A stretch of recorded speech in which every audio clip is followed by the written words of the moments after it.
Hello, you're watching A News Morning from Baku. I'm Bakhtiar Sanov, and let's see the headlines. The United States has pledged support for Syria and its neighbors after rebel forces overthrew President Bashar al-Assad. U.S. President-elect Donald Trump calls for an immediate ceasefire in Ukraine following his meeting in Paris. South Korean residents are struggling as the lingering demonstrations continue to create obstacles for their commute.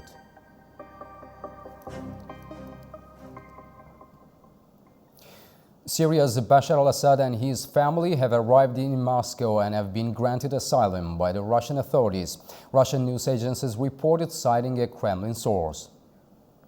Earlier, the Russian Foreign Ministry confirmed Assad's resignation and called for a ceaseful transfer of power, urging all parties to renounce violence and pursue political solutions. Rebel forces entered Damascus unopposed on Sunday, toppling Assad and ending nearly 6 decades of his family's rule in a swift offensive that concluded 13 years of civil war. The United States has pledged support for Syria and its neighbors after rebel forces overthrew President Bashar al-Assad. Speaking from the White House, President Joe Biden said the United States will work with partners to help Syria navigate this uncertain period and ensure stability. The United States has pledged to support Syria and its neighbors. Biden confirmed reports that Assad may have fled to Moscow and said he should be held accountable.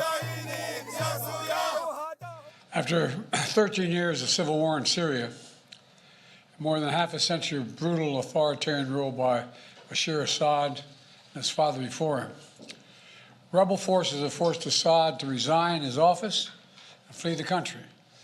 We're not sure where he is, but there's word that he's in Moscow. At long last, the Assad regime has fallen. Biden emphasized this marks the first time in years that Syria is free from the influence of Russia, Iran, and Hezbollah. He called it a critical moment to seize new opportunities while managing risks. As we all turn to the question of what comes next, the United States will work with our partners and the stakeholders in Syria to help them seize an opportunity to manage the risks. After 13 years of civil war, Syrian opposition forces have overthrown President Bashar al-Assad. They seized key cities, ultimately forcing him to leave the country.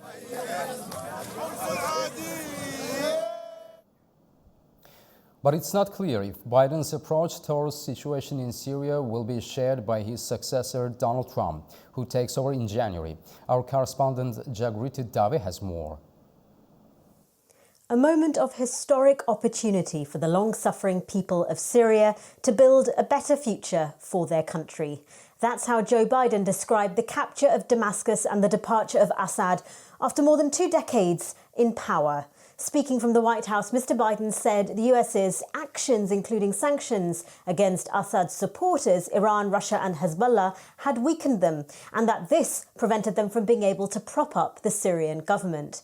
The president planned to speak with regional leaders and promised to support neighbouring countries in the event of any threats from Syria as it transitions. Mr. Biden's optimism also came with a warning that this was a moment of risk and uncertainty, with ISIS preparing to take advantage of the power vacuum in Syria. With that in mind, he said the US had conducted dozens of precision airstrikes targeting ISIS in Syria. The incoming Trump administration is also watching events in the Middle East closely, with the president-elect posting on Truth Social a day before the government's collapse. Syria is a mess, but is not our friend. The United States should have nothing to do with it. This is not our fight. Let it play out. Do not get involved.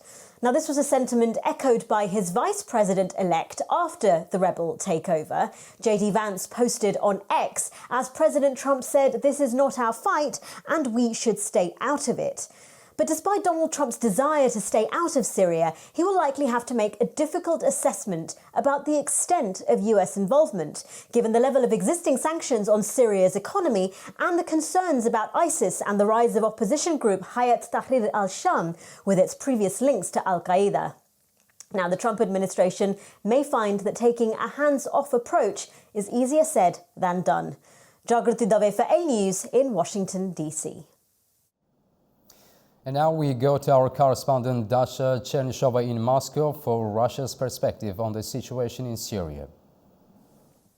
Russian officials say Syrians will have to cope with a full-scale civil war alone. Deputy Chairman of Russia's upper house of parliament said on Sunday that in such conditions the support will be provided if the people of Syria continue to require it. And for Russia, he said, the primary task is to ensure the safety of Russians and civilians, including diplomats and their families, but also the servicemen. In his opinion, in Syria, the hardest is ahead again. The Russian Foreign Ministry on Sunday reminded the emergency contacts of the situation and crisis center department, quote, in light of the development of the situation in Syria. Another senior lawmaker, Leonid Slutsky, said Syria's territorial integrity should be preserved. Commenting on the rebels taking over Damascus, he said an internal political dialogue was needed as well as democratic and peaceful transition of power. Syria's territorial integrity and sovereignty were also stressed by the Russian Foreign Minister Sergei Lavrov, who participated in the Astana format meeting in Doha on Saturday. And also speaking at the diplomatic forum there, he called for the immediate end to hostilities and a start of dialogue between the government and legitimate opposition forces. He also said Russian air forces have been helping the Syrian military to target the positions of terrorists. Lavrov repeatedly pointed out that HTS is listed as a terrorist group by both the United Nations and the United States. Without naming Washington specifically, Lavrov said that the opposition groups were being used for geopolitical purposes and that the offensive was geared to undermine everything Astana format has been doing. Russia has one of its largest military bases outside the former Soviet Union in Khmeimim and a naval port in Tartus. The future will depend on the new authorities' decisions, according to the Syrian Prime Minister. And the fear in Moscow is that if a political vacuum is created, Syrians might suffer a repeat of the chaos seen in Iraq in 2003 and in Libya in 2011. Dasha Chernyshova in Moscow for A News. According to the New York Times, Israeli ground forces have crossed into Syrian territory for the first time since the 1973 October War. The move marks a significant shift in Israel's policy in the region. Israeli forces advanced beyond the demilitarized zone on the Golan Heights, taking control of key positions, including Mount Hermon. Two Israeli officials speaking anonymously to the New York Times confirmed the deployment. Previously, Israel has been more focused on targeting Hezbollah supply lines in Syria.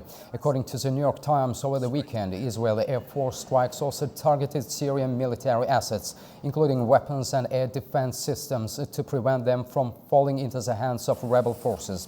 Prime Minister Benjamin Netanyahu of Israel announced on Sunday that he had ordered troops to take over the buffer zone between Israel and Syria. And now A News correspondent Trent Murray from the Tel Aviv with the latest on Israel's response to the situation in Syria. Well, like many countries in this region, Israel has been watching what has happened in Syria very, very closely. Israeli intelligence have been speaking here to media, saying that they themselves were surprised at just how fast Assad's forces crumbled and did not put up a fight, allowing those rebels to take the capital, signalling the end of the Bashar al-Assad regime. But here they are also concerned about their own security. We've had confirmation that the IDF has placed additional troops and even tanks up on the UN-mandated demilitarised border in the occupied Golan Heights. They say that they are doing that in order to protect the state of Israel. They say so far things are calm at the border, but we did see reports of several airstrikes targeting airfields in Syria earlier today. The IDF has not made any comment as to whether they were behind them, but it is highly likely, given that they often do operate in Syrian airspace using their air force. Now, look, I guess the real question next for Israel, but also many in this region, is with the fall of Bashar al-Assad's government, what will the new levers of power look to do in Damascus? We know that the rebels are working with the country's prime minister in order to ensure a transition, to make sure that the machinery of government continues to work and that the state operates until a new leader can take over. But of course, the question is, while there has been some scenes of jubilation in Syria from people after the end of 14 years of this civil war, will there now be anger? Will there be retribution on the ground against people that were loyal to President Assad to the end? Time really will tell, but undoubtedly this is a moment of huge historical and geopolitical importance, not just to Syria, but to the entire region. Trent Murray for A News, Tel Aviv. And now let's hear comments about the situation in Syria from Turaj Shiralilou, a researcher at Turkey Research Foundation and political expert from Iran. Capture of Damascus by the Syrian opposition forces is not only a turning point in the modern history of Syria, but also in the contemporary Middle East. This happened after 13 years of war, which started following the first wave of Arab uprising or Arab Spring in countries that were mostly they have one common feature. They were mostly hereditary republics, which means that they were republic systems, but the transition of power mostly happened from powers to sons. For example, what happened in Tunisia, what happened in Libya, and then continued to Egypt, and also to other countries as well as Syria, were mostly hereditary republics or presidencies in one sense. And in Syria, it came as a wave of 13 years of war, during which the rise of ISIL or Daesh, the Islamic State in Iraq and Levant, also came through. And now, what happened after 13 years, the fall of the Damascus into the hands of opposition forces, has received mixed reactions in the world.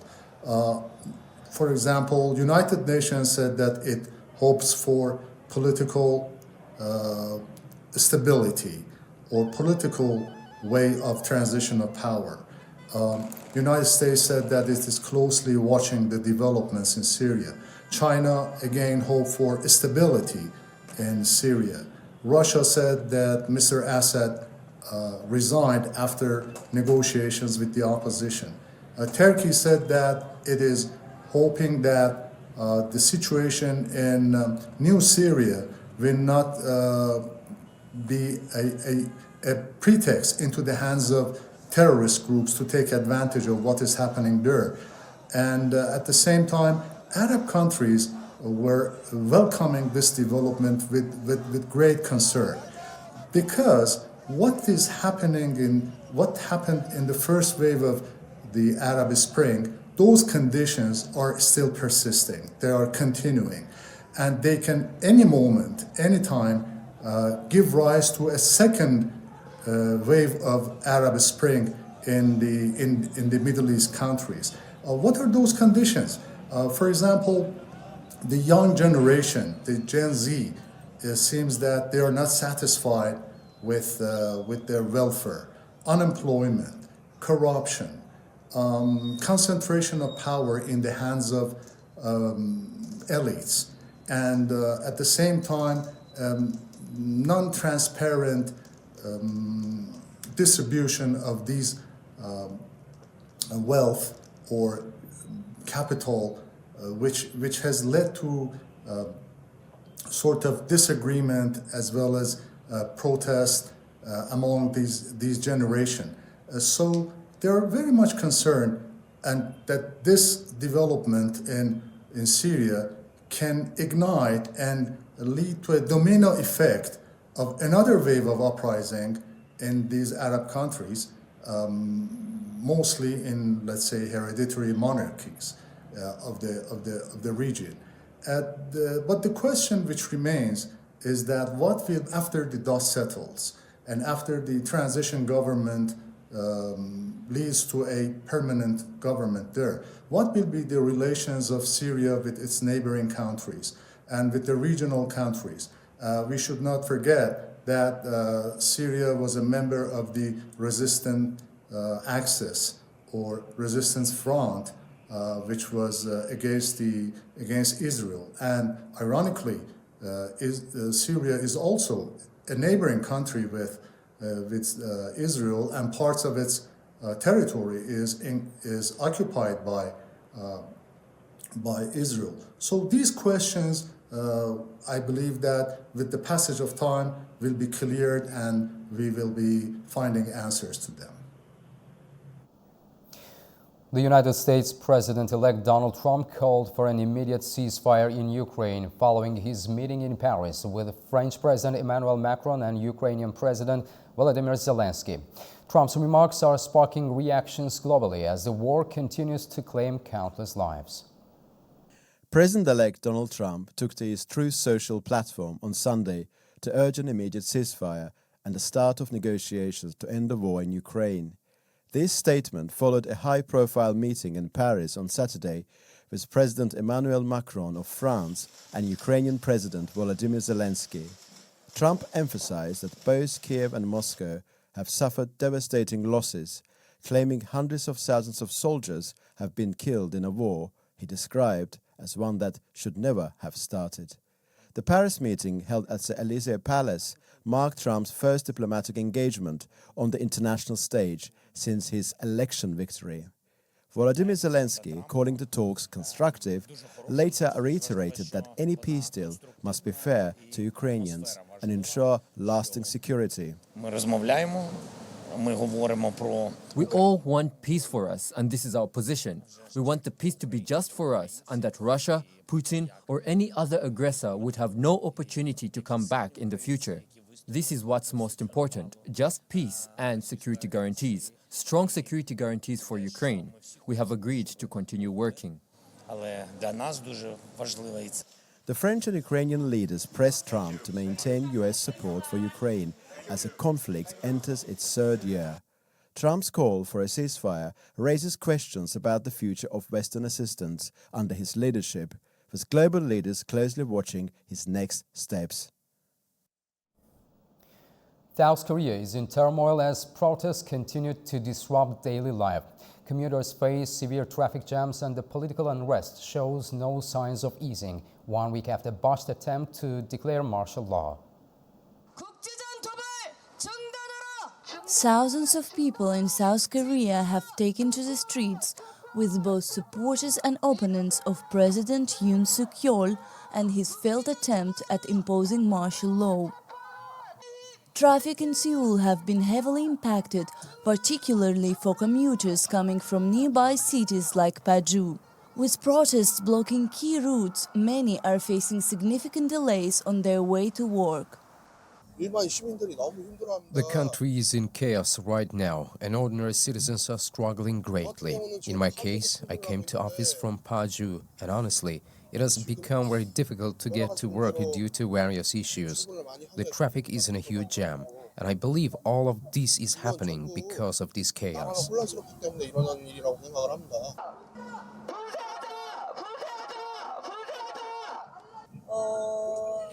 This weekend I had a very hard time, but I believe that it's the responsibility of us residents to uphold our respective roles. With the strength of our politics and our people, I trust that democracy and the constitutionalism will rise and return to stability.